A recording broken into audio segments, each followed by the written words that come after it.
Good evening, ladies and gentlemen. Let's keep this really short, keep it under 6 minutes. We have two trades of interest today. We have one that we've taken a new position on, one that we've closed out partially, and we're going to close out the other half hopefully tomorrow. And this is HMC. This is that one we got spooked out of by the garbage price action. I was aiming, or rather I was hoping to see $3 today if we still held it. So that'd be a nice 6% move. Absolutely sensational in just a couple of days.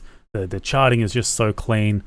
The trend, the momentum, everything about it is just clean. That little wick under support, just classic stuff. SFR is on. We took half off today, so we've got the daily chart here. So from 9, we got I think 3 positions actually. We bought some here at 18, I believe it was 1840, and then we got 1812, I think it was as well. And then we got the core of our position here at 1750 as it sort of was bouncing on COPEX, and the futures were also bouncing as well. So that's why we took that position instead of stopping out from our very first video. If you remember, I was aiming for below 1750 as a stop out target, and instead it ended up being just a lovely momentum trade, about 13%. We closed some out at 19 in the high 1980s today. I don't know what the average price was. I'm pretty sure it was around 1980, 1986 or something like that average. So a lovely like 9%er and 13%er. Let's take a look at the intraday. Right on the open, it popped to the upside and then sold down way harder than I expected. I didn't expect it to go below close, so about 50 cents off the top. Once it couldn't push through around the $20 level, and $20 was always going to be a take profit target, always. Big round number like $20, $10, $20, $30, $1, $2. And then you got round numbers like $3.50, $4, $4.50, etc. They're like minor round numbers, but these big ones like 10, 20, 30, etc. These are sort of more harder to punch through the first time around. Usually you come close, or you get to the 20, you pull back, you have another crack later on, because there's always like a lot of volumes on the sell side at 20 and these round numbers. So that's kind of why that happens. So we took some off. Looking for tomorrow to close them off as well. So we got copper futures not looking like they're going to carry on the momentum anymore. So we got the 1 hour chart here.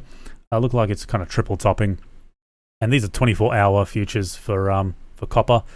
So it looks like it might come off. We'll see. I mean, we'll see tomorrow morning, right? If copper futures end up red on the daily, it looks like it might. But we'll see. If it is, then definitely stop cutting out tomorrow. I'm really happy with that move in just 5 or 6 days. Getting 13%, absolutely stellar. So a new position that we opened was NIC, and I have quite a lot to say about this, mostly out of annoyance. Actually, before we look at NIC, let's take a look at the futures of nickel. So nickel's a little bit choppy. The pivot's not as clean. So what I'm sort of looking at technically is, let's start from the beginning here. So obviously breaks into highs, pulls back. Breaks into highs, pulls back. Now it's sort of dipping below support, right? Support's a little bit choppy. It's not very clean. Nickel's, yeah, that's just how it is.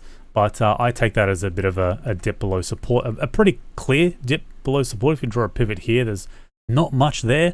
So I consider this a bit of a fake out. So I'm looking for a continuation, ideally to the upside. So hopefully, let's have a look at the 1 hour.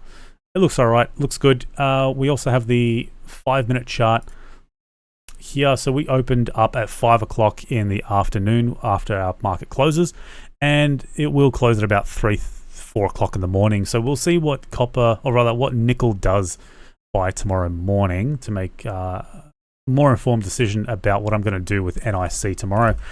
There are a few things about NIC that are worth knowing that make this a little bit more difficult to trade than usual stock.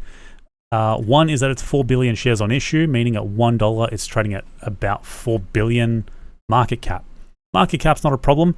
The shares on issue can be a bit of a problem. It ends up a bit barcodey intraday, and a couple of other things is that it sells down a lot easier than it does rally. That's just true for just about every single high share on issue stock. These things are slow grinders. This might not rally in a day or two. It might even go sideways a little bit longer before it moves, and if it moves at all. So yeah, we can see that's probably a little bit cleaner on the hourly chart. And same sort of logic, right? So we got rally, pullback, rally, pullback, and we sort of have this little move here that's indicative of a shift back to the upside. I did end up getting 104, and I probably should have been more patient. 104 and 103.5, expecting this kind of level to hold. And I don't know why I expected that, because I mean, it's a 4 billion share and issue stock. Of course, it's going to be a fuckwit. So I'm thinking a stop of 101, especially if the nickel futures are red overnight. That's going to be a hard stop. So that is going to be about, let's call it a 3.5% stop loss. So that's good. That's pretty tight. That's as tight as it gets. Yeah, either it holds this momentum or it doesn't. If it holds, then we'll see. We'll see how far we can get to. I think 110 is going to be a pretty safe target to get to. I don't see it getting to like 107.5 and then failing or something like that. I think 110, 109.5, maybe take a half off at 109.5. So let's take the highest position we took, 109.5. So about, okay, so it'll be a little bit more than 1-to-1 for this. But again, we'll see how she goes, and maybe take some at 112 if we can get there. So 109.5 and 112 is kind of what I'm targeting in the next, I guess it's going to be 5 or 6 days. See how slow this thing moves. About 8% would be lovely. More of a 2-to-1, hopefully. And that's it, boys and girls. I'll catch you tomorrow. Peace.